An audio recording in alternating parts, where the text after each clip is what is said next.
So after 4 years on antidepressants, and I finally got given HRT. So I had the mirena coil because I'd had horrific bleeding. Clearly not perimenopausal with that, but that gave me my progesterone. So if you still have your uterus, then you need to have progesterone.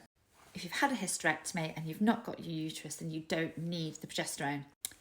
The reason the progesterone is so important is because adding in estrogen can thicken the lining of your womb, and if you thicken the lining of your womb too much, then that's where you can put yourself at certain risks. By adding in the progesterone, that enables that womb lining to not get so thick. So for me, I had the mirena coil, so it was really easy for me to just add in the estrogel. I started with 2 pumps. So I did a pump on each arm each morning. It's important to do the estrogel in the morning because otherwise it can impact your sleep. Now, I had the estrogel, and I tend to recommend the estrogel because you can kind of monitor your dosing yourself a little bit. So I went from 2 pumps up to 3 pumps up to 4 pumps within probably about 4 to 6 weeks, just gradually increasing it because I started to feel the benefits after like a week or 2 of the 2 pumps, and I'd read that you could have 3 or 4, so I gradually increased it myself.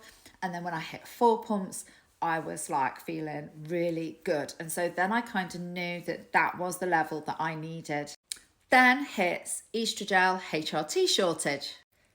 So I was in a complete panic. I got in touch with my doctors and I said, look, estrogel is in a HRT shortage and I need my estrogen because I'm just starting to feel better again.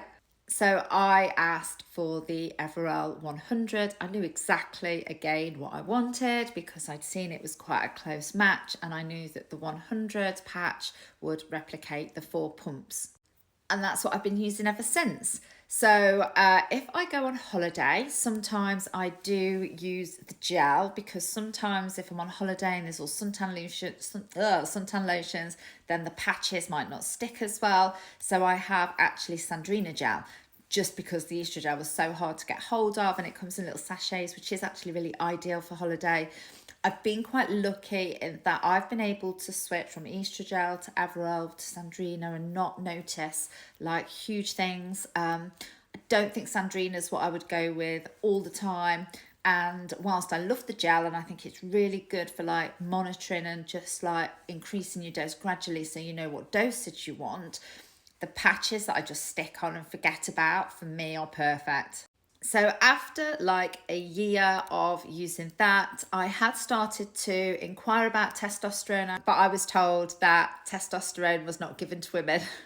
So I was like, well, actually it is. What I did is I had a appointment with the menopause support team. So that's the lovely lady, Diane Danzebrink, and it is a non-profit organisation who support women. I paid for a private chat with the nurse, and it wasn't ridiculously expensive. I think it was about £80. So not like a massive private bill.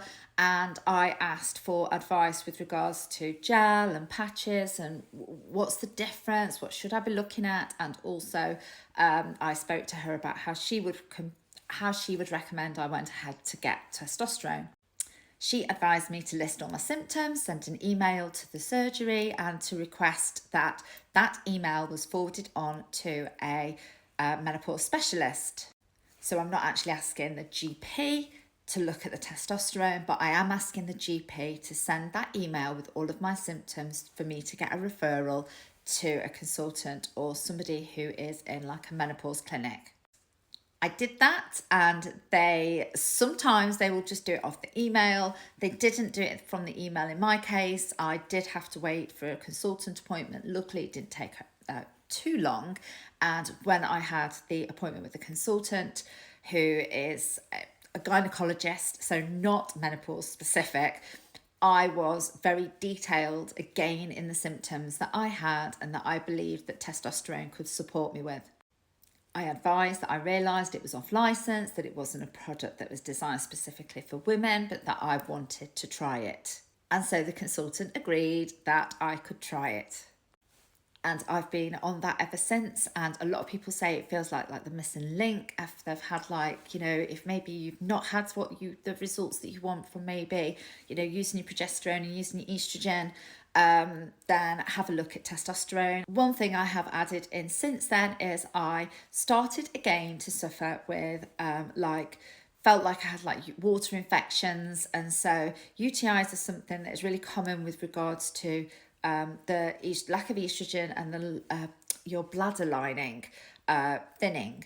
So what I did is I added in pessaries. Now estrogen pessaries are like really low down on the risk thing. So if you're suffering from things like vaginal dryness or, you know, UTIs or anything that is like in the nether regions, then having a pessary that you can literally just insert, that is something that really does help.